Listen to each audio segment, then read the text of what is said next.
আসসালামু আলাইকুম। বঙ্গজননী টেলিভিশনের পক্ষ থেকে সবাইকে স্বাগতম। আপনাদের সাথে আছি আমি মোহাম্মদ নজরুল ইসলাম। গত 18ই জুলাই বৈষম্য বিরোধী ছাত্র আন্দোলনকারীদের উপর হামলার মামলায় আটক বোচাগঞ্জ উপজেলা আওয়ামী লীগের সাধারণ সম্পাদক আফসার আলী সহ খালিদ মাহমুদ চৌধুরী এবং 24 জনের বিরুদ্ধে মামলা। বোচাগঞ্জে বৈষম্য বিরোধী ছাত্রদের মামলায় উপজেলা চেয়ারম্যান আফসার আলী আটক। দিনাজপুরের বোচাগঞ্জের বৈষম্য বিরোধী ছাত্রদের দায়ের করা মামলায় উপজেলা চেয়ারম্যান ও উপজেলা আওয়ামী লীগের সাধারণ সম্পাদক আফসার আলীকে গ্রেপ্তার করে দিনাজপুর জেল হাজতে প্রেরণ করেছে বোচাগঞ্জ পুলিশ।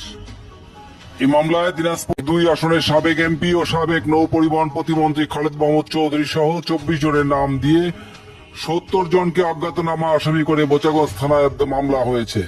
মামলার আসামিরা হলেন সাবেক নৌ পরিবহন প্রতিমন্ত্রী খালিদ মাহমুদ চৌধুরী, উপজেলা আওয়ামী লীগের সাধারণ সম্পাদক উপজেলা চেয়ারম্যান আফসার আলী, পৌর আওয়ামী লীগের সাধারণ সম্পাদক মোহাম্মদ কাউসার, তার পিএ আব্দুল বাসার, উপজেলা আওয়ামী লীগের সভাপতি আব্দুল সবুর, উপজেলা ছাত্রলীগের সাধারণ সম্পাদক ঈশান ইসলাম, কলেজ পাড়ার শাহজাহান আলী, সাবেক ছাত্রলীগ নেতা বাপ্পি সরকার, শহীদ পাড়ার শিমন ইসলাম, ছাত্রলীগ নেতা নাসিরুল ইসলাম নয়ন, শহীদ পাড়ার লিওন, মেহেদি হোসেন, হাজিপাড়ার রিয়াদ হোসেন, আটগাঁও পশ্চিম পাড়ার নাইম ইসলাম, সাবেক ছাত্রলীগ নেতা শাহনওয়াজ সৌরভ, শহীদ পাড়ার আশরাফুল ইসলাম আকাশ, আওয়ামী লীগ নেতা ছুটি, শেতাবগঞ্জ কলেজ শাখার ছাত্রলীগ সভাপতি শাহন ইসলাম, ছাত্রলীগ নেতা ঋত্বিক হোসেন, সমুদ্র ইসলাম, বড়মাঠ পাড়ার সোহেল রানা, উপজেলা যুবলীগের সাধারণ সম্পাদক আশরাফ আলী তুহিন, রেল কলোনি পাড়ার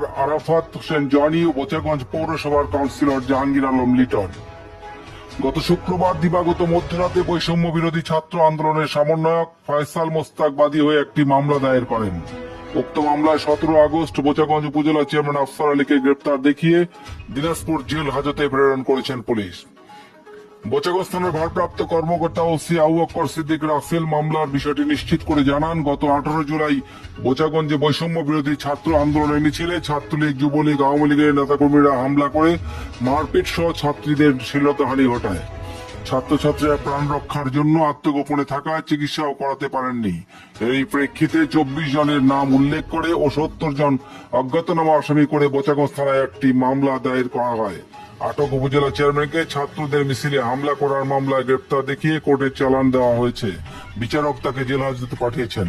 অন্যান্য আসামিরা পলাতক রয়েছেন। উল্লেখ্য, গত 16 আগস্ট শুক্রবার সন্ধ্যায় বোচাগঞ্জ উপজেলা পরিষদের চেয়ারম্যান ও উপজেলা আওয়ামী লীগের সাধারণ সম্পাদক আফসার আলী গত 5 আগস্ট তার নিজ বাড়ি ভাঙচুর ও অগ্নিসংযোগের ঘটনায় বোচাগঞ্জ থানায় সাধারণ ডায়েরি করতে এলে বৈষম্য বিরোধী ছাত্র জনতা খবর পেয়ে থানায় ঘেরাও করে উপজেলা চেয়ারম্যান আফসার আলীর পদত্যাগের দাবিতে বিভিন্ন স্লোগান দিতে থাকে।